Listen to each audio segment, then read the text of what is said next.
अस्सलाम वालेकुम friends, welcome back to my channel Laiba health tips. Friends, आज मैं आप लोगों के साथ दही से रंग गोरा करने के लिए एक बहुत ही आसान घरेलू टोटका शेयर करने जा रही हूँ। फ्रेंड्स, दही जिल्द को निखारने, रंग गोरा करने और चेहरे के तमाम सियाह दाग धब्बे दूर करने के लिए बहुत ज़्यादा मुफीद है।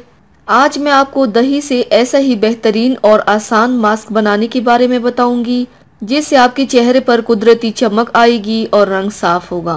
तो चलिए शुरू करते हैं, पर इसके पहले प्लीज़ मेरे चैनल को सब्सक्राइब कर लीजिए और बेल आइकन को दबाइए एवरी लेटेस्ट ब्यूटी अपडेट को सबसे पहले पाने के लिए।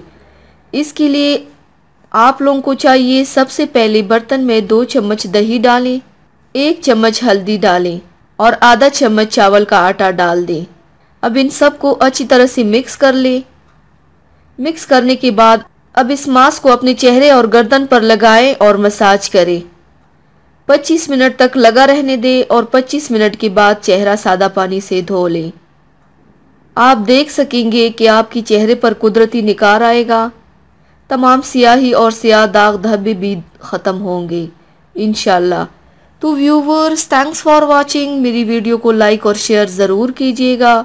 मिलते हैं एक और नई वीडियो में, तब तक के लिए अल्लाह हाफिज़।